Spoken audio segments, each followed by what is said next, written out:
Hello everyone. इस video में हम अपनी फर्स्ट फ्लाइट बुक के fourth lesson from the diary of Anne Frank के सारे एनसीईआरटी क्वेश्चन आंसर्स को डिस्कस करने जा रहे हैं। हम इस चैप्टर के कॉम्प्रीहेंशन क्वेश्चंस भी डिस्कस करेंगे जो चैप्टर के बीच में होते हैं, और हम एनसीईआरटी के जो पीछे थिंकिंग अबाउट द टेक्स्ट वाले क्वेश्चंस आपकी एक्सरसाइज में होते हैं उन्हें भी डिस्कस करेंगे। तो आइए शुरू करते हैं। तो हमारा फर्स्ट क्वेश्चन है, what makes writing in a diary strange experience for Anne Frank. Diary में लिखना एन फ्रैंक के लिए इतना स्ट्रेंज एक्सपीरियंस क्यों था? हमने चैप्टर में स्टार्टिंग में ये चीज़ पढ़ी थी कि एन फ्रैंक ने ये मेंशन किया है, writing in a diary is a strange experience for someone like me. So question है, उनके लिए डायरी लिखना स्ट्रेंज एक्सपीरियंस क्यों था? सबसे पहली बात तो ये कि वो अपनी लाइफ में पहली बार कुछ लिखने जा रही थी, और दूसरी बात कि उन्हें ऐसा लगता था जैसे उन्होंने एक बार डायरी लिख दी तो फ्यूचर में आने वाले समय में कोई भी इंसान उनकी डायरी पढ़ने में इंटरेस्टेड नहीं होगा, और ना तो वो खुद अपनी डायरी पढ़ने में इंटरेस्टेड होंगी। सो ये दूसरा कारण था कि डायरी में लिखना उनके लिए एक स्ट्रेंज एक्सपीरियंस बन गया। So it was the first time Anne was writing in a diary. Anne Frank पहली बार डायरी में कुछ लिखने जा रही थी। She felt that later no one would be interested in reading about the thoughts of a young girl. उन्हें लगा मैं डायरी लिख तो दूंगी लेकिन बाद में मेरे थॉट्स को जानने में कोई भी इंटरेस्टेड नहीं होगा, because she was an ordinary girl of 13 years of age. तो कौन ही इंटरेस्टेड होगा उनकी बातों को जानने में, उनकी डायरी को पढ़ने में? So both these facts made it strange experience for her. ये जो दो फैक्ट्स हैं, पहला कि वो तो पहली बार कुछ लिखने जा रही थी, that's why it was strange, और दूसरा फैक्ट ये कि उन्हें ऐसा लगता था आगे जाके कोई भी उनकी डायरी नहीं पढ़ेगा। This was the second fact which made writing in a diary strange experience for Anne Frank. Clear है? Cool. Now coming to our next question, why does Anne want to keep a diary. अब सवाल है कि any Frank को diary लिखने की ज़रूरत क्या पड़ गई? तो हमने चैप्टर में पढ़ा था और ये जाना था कि एनी फ्रैंक डायरी इसलिए रखना चाहती थी because she was not having a true friend जिसके साथ वो अपनी सारी मन की बातें शेयर कर सके। अपना पर्सनल स्टफ़, अपनी प्राइवेट चीज़ों को लेकर वो किसी भी इंसान से बात नहीं कर पाती थी। She was not able to confide in any one. किसी को अपने सीक्रेट्स नहीं बता पाती थी। That's why she wanted to keep a diary, because she wanted to keep the things of her chest, but still वो किसी और को बात नहीं बता पाती थी। इस वजह से उसने सोचा कि मैं एक डायरी लिखूँगी और मैं अपने जो भी मेरे मन में चल रहा होगा, थॉट्स, मेरी फीलिंग्स, उन सभी चीज़ों को डायरी में मेंशन करूँगी। So Anne wanted to keep a diary and write in it because she had a lot of going on in her head. She had no friend with whom she could talk about such personal stuff. Thus, she decided to maintain a diary. Any को diary रखनी थी अपने पास क्योंकि उसके दिमाग में काफ़ी कुछ चल रहा था, उसके मन में काफ़ी कुछ फीलिंग्स थी, क्योंकि उसकी एज थी 13 ईयर्स, है ना? ये टीन एज की स्टार्टिंग है। तो यहीं से आपके बॉडी में काफ़ी सारे हार्मोनल चेंजेस आते हैं, राइट? और कई सारे फिजिकल चेंजेस भी आते हैं। तो यहाँ पर जो एक बच्चा होता है वो मैच्योरिटी की तरफ जाना शुरू हो जाता है और उसके मन में काफ़ी सारी चीज़ें, काफ़ी सारे नए इमोशंस, काफ़ी सारी नई फीलिंग्स आती हैं, राइट? तो इस वजह से she was a teenager. उसके मन में काफ़ी सारी चीज़ें, उसके दिमाग में काफ़ी सारी चीज़ें चलती रहती होंगी, but she was not able to confide in any one. That's why she wanted to keep a diary, और इसलिए उन्होंने डायरी लिखना शुरू किया। क्लियर? चलिए नेक्स्ट क्वेश्चन की ओर बढ़ते हैं। Why did Anne think she could confide more in her diary than in people. Confide का मतलब होता है to tell your personal stuff to someone. So Anne Frank को ऐसा क्यों लगता था कि वो अपनी डायरी में अपने पर्सनल स्टफ को बेहतर तरीके से बता सकती है as compared to telling that personal stuff to a person. तो वो किसी इंसान को अपनी बातें बताने में घबराती थी, but she was pretty sure कि एक डायरी में वो अपनी फीलिंग्स को, अपने इमोशंस को बहुत अच्छी तरह से लिख सकती है। तो ऐसा क्यों? क्योंकि according to her paper has more patience than people. इंसान के कंपैरिजन में पेपर के पास ज़्यादा पेशेंस होता है। अगर आप अपनी कोई बात किसी और को बताने जा रहे हो, किसी ह्यूमन बीइंग को, तो वो आपकी बात को इतने पेशेंस के साथ नहीं सुनेगा जितना कि एक पेपर। आप अपनी फीलिंग को पेपर के ऊपर लिखो। पेपर कभी ये नहीं बोलेगा कि जल्दी ख़त्म कर, आई हैव टू लीव, मेरे को बहुत काम है ना। Human beings are not patient but paper is. So that's why Anne Frank thinks कि she could confide more in her diary as compared to people. तो इस आंसर को कैसे लिखना है? According to Anne Frank, paper has more patience than people. She chose to confide more in her diary because she felt there was no friend who could listen to her with enough patience. Any Frank के according paper में लोगों के comparison में ज़्यादा patience होता है. उन्होंने अपनी डायरी में लिखना शुरू किया क्योंकि उनके पास कोई सच्चा दोस्त नहीं था जो उनकी बातों को इतने ज़्यादा पेशेंस के साथ सुने जितना कि पेपर सुनता है. So that's why she decided to keep a diary. इसलिए डायरी को उन्होंने अपना बेस्ट फ्रेंड बना लिया था. क्लियर है? चलिए नेक्स्ट क्वेश्चन की ओर बढ़ें. Okay cool. Y does any provide a brief sketch of her life? तो एनी ने अपनी लाइफ का एक छोटा सा स्केच क्यों हमें प्रोवाइड किया? इस चैप्टर को हमने पढ़ा था ना. पहले एनी फ्रैंक ने अपना थोड़ा सा इंट्रोडक्शन दिया था, उसके बाद डायरी एंट्री शुरू करी थी.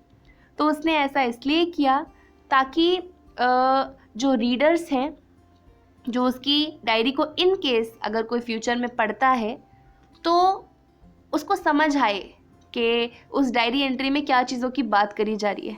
अगर वो सीधा डायरी एंट्री लिखना शुरू कर देती तो हमें नहीं पता चलता ना कि वो किस बारे में लिख रही है जब तक वो अपनी लाइफ का छोटा सा ब्रीफ स्केच प्रोवाइड नहीं करेगी, right.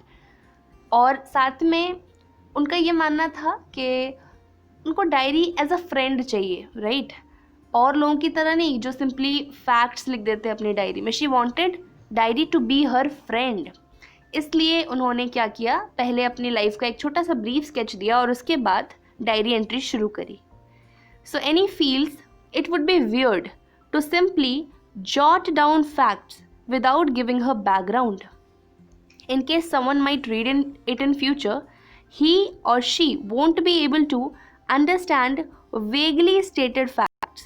Thus, she decided to provide a brief sketch of her life. तो एनी फ्रैंक का मानना था कि अगर वो सीधा अपनी लाइफ के फैक्ट्स या फिर डायरी एंट्री सीधा लिखना शुरू कर देगी तो इन केस अगर कोई फ्यूचर में उसकी डायरी पढ़ता है तो किसी को कुछ समझ नहीं आएगा until and unless वो अपनी लाइफ का एक छोटा ब्रीफ स्केच प्रोवाइड नहीं करवाती.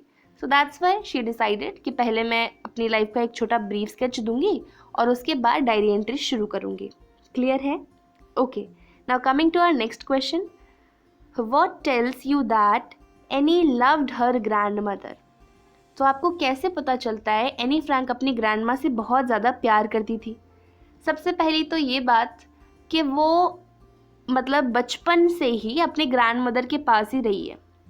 उसका बचपन का काफ़ी सारा पार्ट ग्रैंड मदर के साथ ही बीता. जब उसके पापा माइग्रेट होके होलैंड आ गए थे तब वो अपनी सिस्टर मार्गोट के साथ हाकन में अपनी दादी के घर पर ही रहती थी.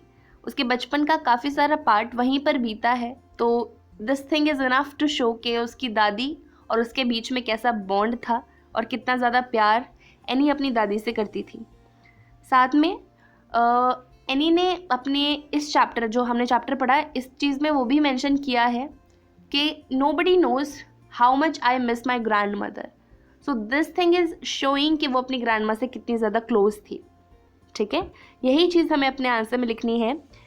The fact that Anne spent some part of her childhood with her grandmother is self sufficient to imply connection between the to.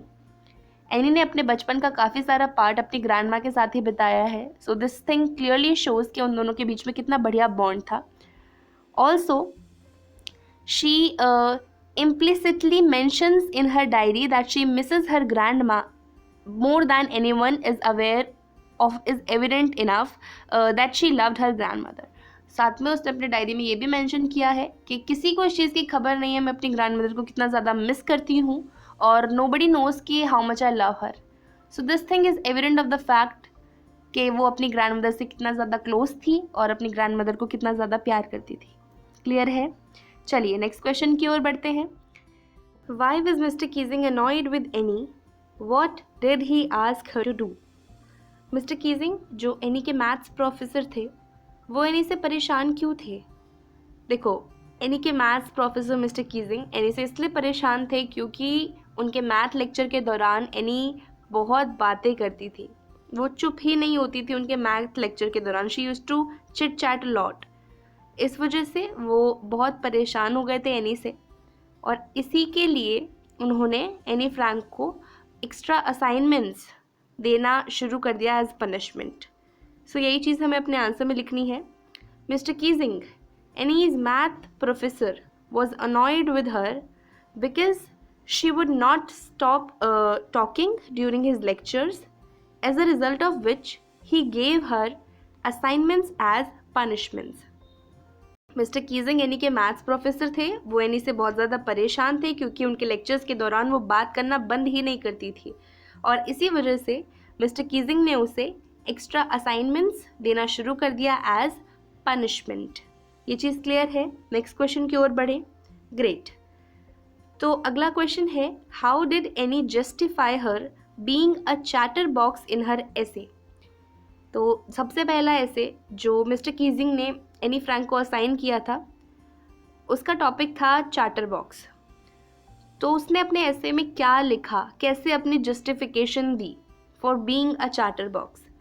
तो अपने पहले ऐसे में एनी ने बताया था कि ये जो टॉकिंग की हैबिट है, ये उसने अपनी मम्मी से इनहेरिट करी है, और इनहेरिटेड ट्रेट्स का हम कुछ नहीं कर सकते। ठीक है? तो any explained that she got this habit of speaking too much from her mother, mentioning that it was inherited. उसने अपने फर्स्ट ऐसे में लिखा कि मैं जितना बात करती हूँ ना, मेरी मम्मी भी उतना ही बात करती हैं, और ये एक इनहेरिटेड ट्रेट है, और हम इनहेरिटेड ट्रेट्स के बारे में कुछ नहीं कर सकते। We can not help it. Okay, चलिए next question. What made Mr Keesing allow Anne to talk in class? Finally Mr Keesing ने एनी को अपने क्लास में बात करने की इजाज़त दे दी थी। तो ऐसा क्या हुआ था कि Mr Keesing allowed any to talk in his class? तो जब एनी फ्रैंक कॉन्टिन्यूसली क्लास में बातें करती जाती थी, तो सबसे पहले एनी फ्रैंक को एक पनिशमेंट के रूप में असाइनमेंट दिया मिस्टर कीजिंग ने कि तुम्हें एक ऐसे लिखना है चैटर बॉक्स टॉपिक के ऊपर। चलो, उसने लिख दिया। उसने काफ़ी अच्छे आर्ग्यूमेंट्स लिखे कि ये इनहेरिटेड ट्रेट है, मैं इसको कंट्रोल कर सकती हूँ लेकिन बिल्कुल ख़त्म नहीं कर सकती, बट स्टिल वो अभी क्लास में बात करती थी। फिर मिस्टर कीजिंग और परेशान हो गए। उन्होंने दोबारा उसे एक एक्स्ट्रा असाइनमेंट दिया कि तुम्हें एक और ऐसे लिखना है on the topic an incorrigible chatterbox. Incorrigible मतलब a person who could not change. तो उसने इसके ऊपर भी लिख दिया, बट स्टिल वो क्लास में बात करती थी। तो आखिरी में उन्होंने एनी को एक ऐसे दिया कि तुम्हें लिखना है quack quack quack said mistress chatter box. इस चीज़ के ऊपर एक ऐसे लिख कर लाओ। तो एनी ने सोचा कि अब तो बहुत हो गया, ऐसा करना पड़ेगा कुछ कि ये मुझे क्लास में बात करने की इजाज़त दे दे। तो अपने थर्ड ऐसे को एनी फ्रैंक ने अपनी फ्रेंड सेन की मदद से एक बहुत ब्यूटीफुल वर्स में लिखा। It was a beautiful satirical pome.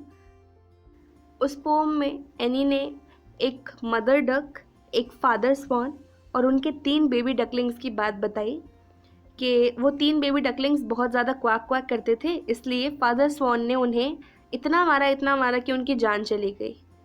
ये मैसेज उन्होंने मतलब एनी ने मिस्टर कीजिंग को कन्वे करने की कोशिश करी कि talking is not bad thing, right. तो इस मैसेज को मिस्टर कीजिंग ने एक सही तरीके से लिया, और थर्ड असाइनमेंट के बाद, थर्ड ऐसे के बाद Anne was allowed to talk in math class.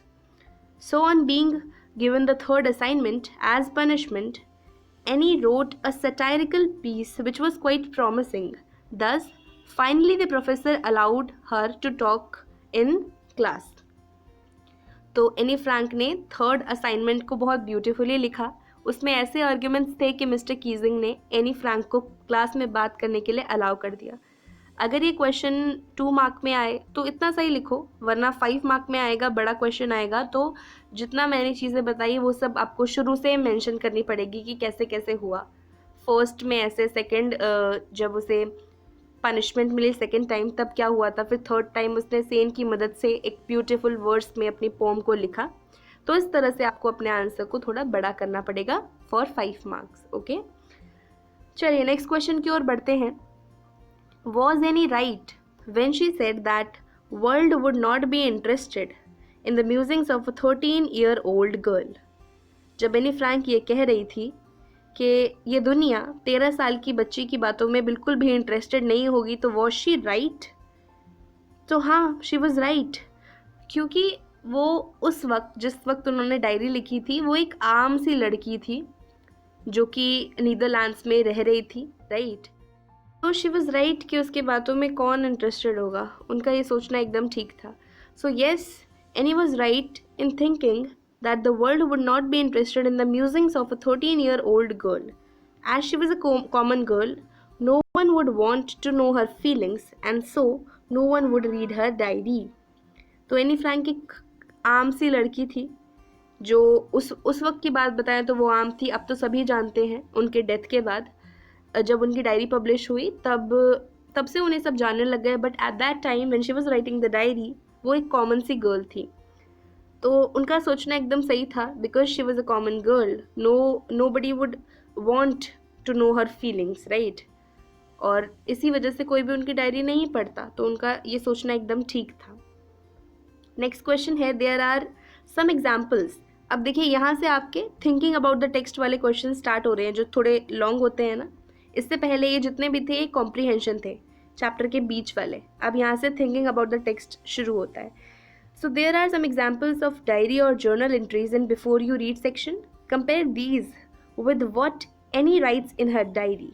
What language was the diary originally written in what way is Anne's diary different. तो इस चैप्टर के स्टार्टिंग वाले पोर्शन में जो बिफोर यू रीड वाला पोर्शन होता है, वहाँ पर कुछ डायरी एंट्रीज या फिर जर्नल एंट्रीज आपको गिवन है। So you have to read those section.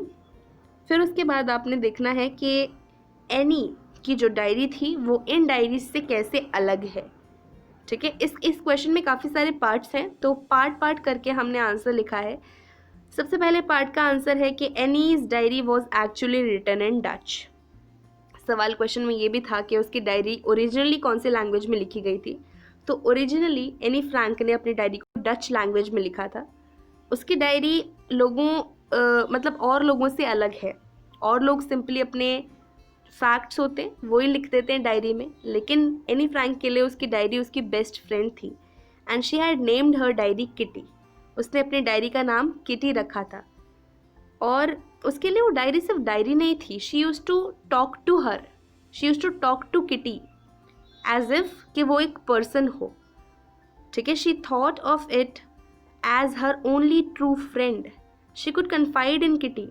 She treated it as another person because according to her, paper has more patience than people. She started by writing dearest Kitty and ended the account by writing yours Annie. तो जब भी Anne Frank अपनी diary entry शुरू करती थी तो सबसे पहले वो डियरेस्ट किटी लिखती थी in order to greet Kitty, और जब उनकी डायरी एंट्री ख़त्म होती तो she used to write yours Anne as if के वो किटी एनी फ्रैंक की सारी बातें समझ रही हो और वो एक पर्सन हो एक्चुअली में। So she use to treat her as a person, जो कि और लोगों से काफ़ी अलग था, और लोगों की डायरी एंट्रीज से काफ़ी अलग था। ओके, चलिए अगले क्वेश्चन की ओर बढ़ेंगे अब। Why does Anne need to give a brief sketch about her family? Does she treat Kitty as an insider और एन आउटसाइडर? तो ये क्वेश्चन हमने कॉम्प्रीहेंशन वाले पार्ट में भी डिस्कस किया है कि एनी ने अपनी फैमिली का ब्रीफ स्केच क्यों दिया, क्योंकि अगर वो सीधा अपनी डायरी एंट्री शुरू कर देगी तो किसी को कुछ समझ नहीं आएगा। दैट्स वाई शी डिसाइडेड कि पहले मैं ब्रीफ स्केच दूंगी अपनी फैमिली के बारे में, अपने बारे में, उसके बाद ही अपनी डायरी एंट्री को शुरू करूंगी। Okay, so Anne feels it would be weird to just simply jot down facts without giving her background. In case someone might read it in future, she won't be able to understand vaguely stated facts. Thus, she decided to provide a brief sketch of her life. She treats Kitty as an insider, as it was her only true friend with whom she could share each and everything. So Anne के according सीधा अपनी diary में facts लिखना शुरू कर देना was of no point. उसे लगा ये काफ़ी वियर्ड होगा कि मैं सीधा फैक्ट्स लिखना शुरू कर दूं, क्योंकि ऐसे तो किसी को कुछ समझ नहीं आएगा. इन केस मेरी डायरी कोई फ्यूचर में पढ़ता है तो डायरेक्टली डायरी एंट्रीज से नहीं शुरू कर सकते हम. पहले मेरे बारे में, मेरी फैमिली के बारे में, बैकग्राउंड के बारे में थोड़ा सा इंट्रोडक्शन देना ज़रूरी है. तो इसलिए उसने पहले अपने आप को इंट्रोड्यूस कराया, उसके बाद ही अपनी डायरी एंट्री को स्टार्ट किया. And she use to treat Kitty as an insider.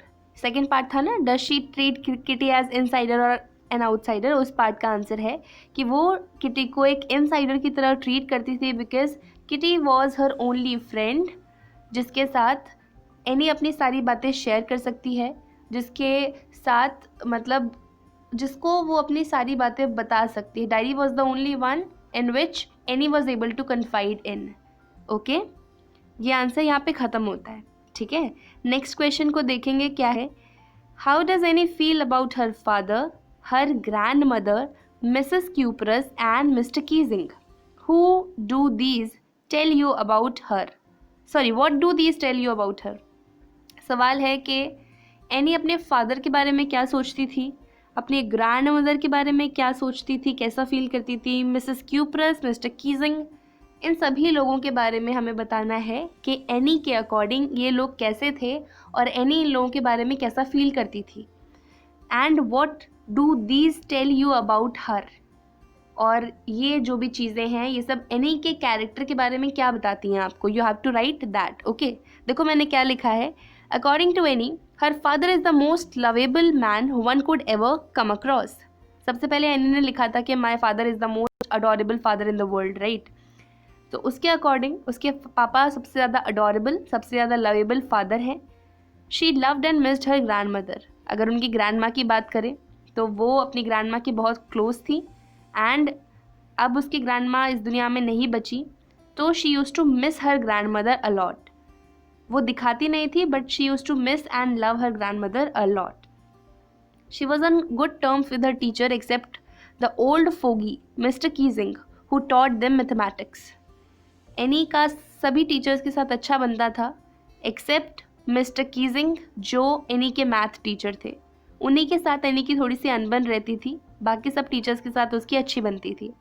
अगर मिसेस क्यूपरस की बात करें तो मिसेस क्यूपरस एनी के 6th ग्रेड तक वाला जो मॉन्टेसरी स्कूल था उसकी हेड मिस्ट्रेस थी वो.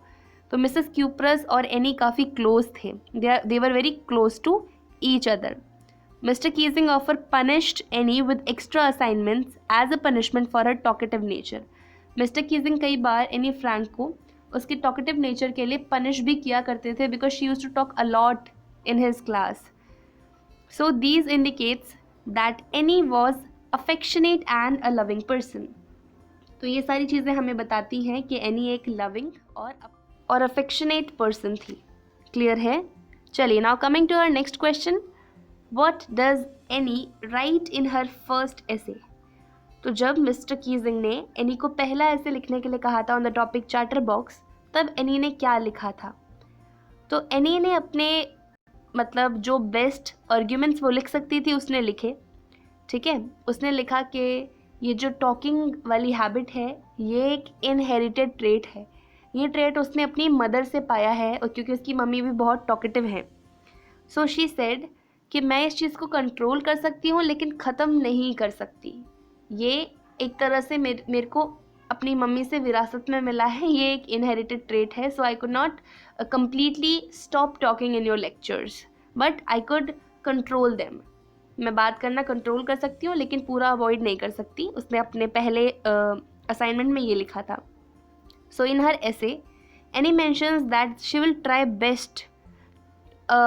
try her best to minimize talking between lectures, but this is a trait she inherited from her mother, and it is difficult to eliminate an inherited trait.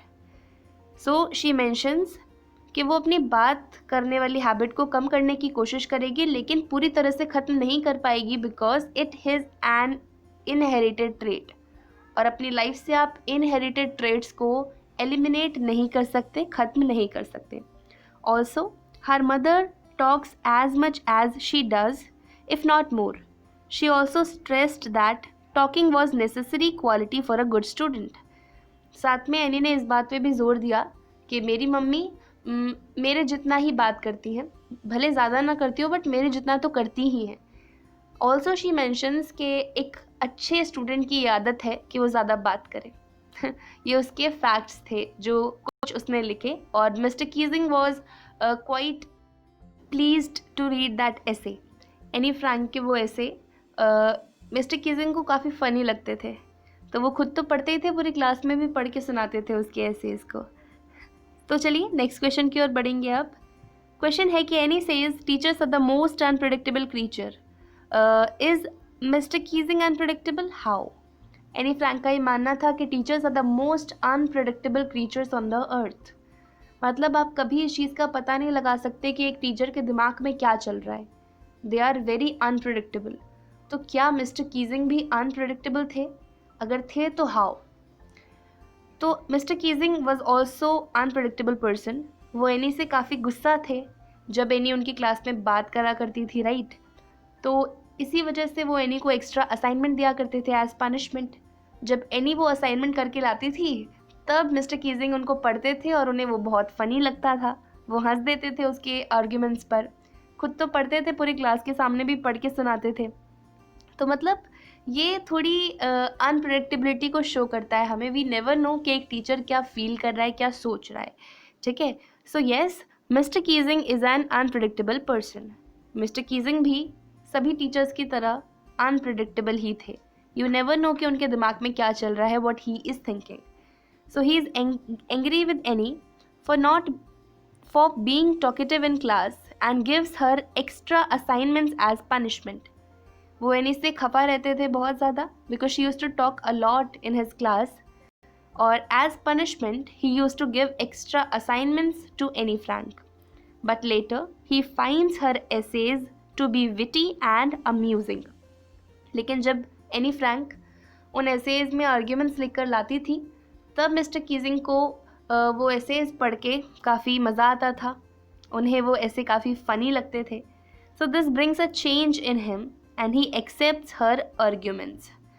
तो जब वो essays लिख के लाने लग गई, 3 ऐसे उसने लिख दिए, तो मिस्टर कीजिंग में काफ़ी बड़ा चेंज आ गया। उन्होंने एनी फ्रैंक के आर्ग्यूमेंट्स को एक्सेप्ट कर लिया। He develops a funny bone too and starts cracking jokes in the class. अब वो काफ़ी फ़नी अंदाज में रहते हैं, मजाकिया मूड में रहते हैं और क्लास में जोक्स मारते रहते हैं। So this change in Mr Keesing's nature shows that he is unpredictable. तो ये चीज़ हमें दिखाती है कि मिस्टर कीजिंग भी अनप्रेडिक्टेबल थे। यू नेवर नो कि उनके दिमाग में क्या चल रहा है, what he is thinking. Clear है? अब 15th क्वेश्चन हमारा लास्ट क्वेश्चन है। So what do these statements tell you about Anne Frank as a person? आपको इस क्वेश्चन में 5 स्टेटमेंट्स गिवन है और आपको उन स्टेटमेंट्स को पढ़ के बताना है आप एनी फ्रैंक के बारे में क्या सोचते हैं, या फिर एनी फ्रैंक उन लाइंस के थ्रू क्या कहना चाहती हैं, क्या उसकी फीलिंग्स है। You have to answer them. Okay, question है we don't seem to be able to get any closer and that's the problem. Maybe it's my fault that we don't confide in each other. तो ये line आपको any Frank के बारे में क्या बताती है?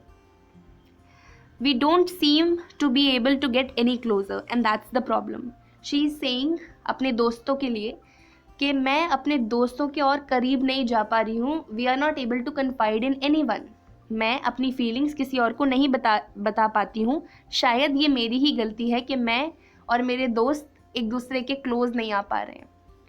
सो ये हमें दिखाता है कि एनी फ्रैंक आसानी से किसी को भी अपनी बातें नहीं बता पाती। उसके मन में क्या चल रहा है, उसकी क्या फीलिंग्स हैं, वो जल्दी से किसी के साथ शेयर नहीं कर पाती। ठीक है, किसी के साथ पर्सनल रिलेशंस बनाना, है ना, एक बॉन्ड बनाना उसके लिए काफ़ी मुश्किल है। So this shows that any does not confide in people very easily. This thing is showing us Anne Frank किसी भी इंसान को जल्दी से अपनी प्राइवेट बातें नहीं बताती. It is difficult for her to make personal relations where she could share what's going on in her mind. उसके लिए किसी एक इंसान के साथ ऐसा बॉन्ड बनाना कि वो अपने मन में चल रही सारी बातों को शेयर कर सके किसी एक इंसान के साथ, काफ़ी मुश्किल था उसके लिए ये चीज़. तो इस स्टेटमेंट से हमें पता चलता है एनी काफ़ी कह सकते हैं इंट्रोवर्ट टाइप की थी. वो अपनी बातें जल्दी से किसी को बताती नहीं थी. She was not able to confide in any one. Okay, next sentence is, I don't want to jot down the facts in this diary the way most people would do, but I want the diary to be my friend. ये statement Anne Frank ने कही थी कि मैं अपनी diary में जल्दी जल्दी फैक्ट्स नहीं लिखना चाहती, सिर्फ मैं अपनी डायरी को अपना दोस्त बनाना चाहती हूँ. ये तब की बात है जब वो अपने इंट्रोडक्शन या फिर अपने बैकग्राउंड के बारे में बता रही थी कि कई लोग मेरी तरह ही अगर डायरी को रखते होंगे तो वो सीधा फैक्ट्स लिखना शुरू कर देते होंगे, लेकिन मैं ऐसा नहीं करूँगी because I want my diary to be my friend. तो मैं चाहूँगी पहले मैं अपनी लाइफ का छोटा सा इंट्रोडक्शन दे दूँ. तो ये स्टेटमेंट हमें दिखाती है कि एनी का कोई क्लोज फ्रेंड नहीं था जिसके साथ वो अपनी बातें शेयर कर सके. She was lonely. उसके पास फैमिली थी, फ्रेंड्स थे, मतलब करीबन 30 ऐसे लोग थे जिनको वो अपना फ्रेंड कह सकती थी, लेकिन उसका एक ऐसा ट्रू फ्रेंड नहीं था जिससे वो ट्रस्ट करके अपनी सारी बातें शेयर कर सके, अपनी सारी फीलिंग्स बता सके. That's why she wanted the diary to be her friend. So this statement indicates that Annie does not have a close friend she could confide in. She was lonely despite having family and friends. Thus, she wanted the diary to be her only true friend. तो Anne Frank चाहती थी कि वो diary ही उसकी best friend बनी रहे क्योंकि वो किसी पर्सन से अपने मन की बातें शेयर नहीं कर पाएगी. क्लियर है ये चीज़? चलिए, थर्ड पार्ट है. Margot went to Holland in December and I followed in February when I was plunked down on the table as a birthday present for Margot. तो ये स्टेटमेंट से हमें क्या पता चलता है? तो ये स्टेटमेंट हमें एक तरह से मार्गॉट और एनी फ्रैंक के बीच में प्यार को दिखाता है. ये स्टेटमेंट तब की है जब वो बता रही थी कि मेरे फादर होलैंड शिफ्ट हो गए, उसके बाद मेरी मम्मी भी होलैंड चली गई, फिर मार्गॉट और मैं अपनी दादी के घर रहे थे. उसके बाद दिसंबर में मार्गॉट भी होलैंड शिफ्ट हो गई और फरवरी में मुझे टेबल के ऊपर रख दिया गया as a birthday present for Margot. So this thing is showing the love between the sisters. On migration, Anne was the last one to be brought to Holland and it was done on the birthday of her elder sister to surprise her. मार्गॉट के birthday पर any Frank को Holland लाया गया just to surprise मार्गॉट. तो ये चीज़ हमें दिखाती है हाउ ब्लेस्ड या फिर हाउ हैप्पी मार्गॉट वॉज जब एनी फ्रैंक को होलैंड ले आया गया वापस. ये चीज़ हमें दोनों सिस्टर्स के बीच के प्यार को दिखाती है. क्लियर है? चलिए, फोर्थ पार्ट की ओर बढ़ेंगे अब. If you ask me, there are so many dummies that about a quarter of class should be kept back, but teachers are the most unpredictable creatures on the earth. ये statement कब की है? जब उनकी पीटीएम होने वाली थी और टीचर्स बताने वाले थे किस बच्चे को हम इसी ग्रेड में रखेंगे और किसको प्रमोट किया जाएगा. तो एनी के अकॉर्डिंग उसकी क्लास में बहुत सारे डमीज़ मतलब डम बच्चे थे कि करीबन क्वार्टर मतलब 1/4 क्लास को इसी ग्रेड में रख लिया जाना चाहिए because they don't deserve to be promoted. So Anne के according there were many weak student in her class who should be detained. Almost 1/4 of the class did not deserve promotion, but teachers' decision could not be predicted.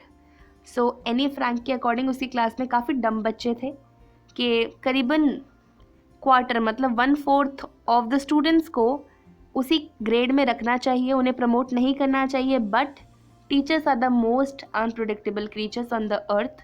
आप कभी भी teachers के decision को predict नहीं कर सकते. आप नहीं सोच सकते कि वो क्या सोच रहे हैं. ओके, चलिए अब हमारे क्वेश्चन का लास्ट पार्ट है. Anyone could ramble on and leave big spaces between the words, but the trick was to come up with convincing arguments to prove the necessity of talking. Any Frank ने कहा था कि जो ये मुझे extra homework मिला है as punishment, ये जो मेरा ऐसे है चैटर बॉक्स टॉपिक के ऊपर, इस ऐसे को लिखने के लिए कोई भी यूं ही यहाँ वहाँ के स्टफ्स लिख सकता है ताकि वो पेज भर दे बस, बट मैं ऐसा बिल्कुल नहीं करूँगी। I am going to write convincing arguments, ये दिखाने के लिए कि एक स्टूडेंट के लिए बात करना कितना ज़्यादा इम्पॉर्टेंट है। So anyone could write senseless stuff while leaving big gaps in order to fill up a number of pages and submit the assignment easily, but Annie wanted to give such arguments which could prove that it was necessary for her to talk. She wanted to write sensible stuff. So Annie Frank did not want to only ramble the things on the paper. Rather, she wanted कि वो कुछ ऐसे convincing arguments को पेश करे जिससे mister Keesing को समझ आए कि एक बच्चे के लिए बात करना कितना ज़्यादा इम्पॉर्टेंट है। Okay, so she simply wanted to write sensible stuff, इसलिए उसने अपने असाइनमेंट को एज पनिशमेंट नहीं देखा, उसने बस अपने पॉइंट ऑफ व्यूज़ को एक्सप्रेस करने के लिए एक मौका समझा इसे कि मिस्टर कीजिंग को मैं कैसे इस चीज़ का बताऊं, बच्चे के लिए बात करना कितना ज़्यादा इम्पॉर्टेंट है। वो सिर्फ अपने आर्ग्यूमेंट्स को कन्वे करना चाहती थी, दैट्स वाई वो मतलब उसने बेकार की यहाँ वहाँ की चीज़ें नहीं लिखी, सिर्फ अपना पनिशमेंट को फुलफ़िल करने के लिए, राइट। उसने आराम से बैठी, सोची काफ़ी देर तक कि मुझे क्या लिखना चाहिए अपने ऐसे में, कौन से आर्ग्यूमेंट्स पेश करने चाहिए। काफ़ी देर सोचने के बाद उसने अपने 3 पेज का ऐसे लिखा, है ना। It turned out to be beautiful. फिर मिस्टर कीजिंग ने उस ऐसे को पढ़ा and he was also convinced by the arguments that Anne said in her essay. ठीक है, तो ये हमारा 15th क्वेश्चन का लास्ट पार्ट यहाँ पर ख़त्म होता है। एनसीईआरटी के सारे कॉम्प्रीहेंशन क्वेश्चंस और थिंकिंग अबाउट द टेक्स्ट वाले क्वेश्चंस वो सभी हम कर चुके हैं। मतलब एनसीईआरटी का एक तरह से एक क्वेश्चन हमने कंप्लीट कर लिया है। अगर आपको अभी भी कोई डाउट है, कोई भी क्वेश्चन समझ नहीं आया है, उसे कमेंट सेक्शन में ज़रूर पूछें। इस चैप्टर से रिलेटेड कोई भी डाउट है, छोटे से छोटा, बड़े से बड़ा, कुछ भी डाउट है, पूछें आप कमेंट सेक्शन में ज़रूर। आपसे मिलेंगे हम आगे आने वाले वीडियोज़ में, तब तक के लिए bye bye, take care, have a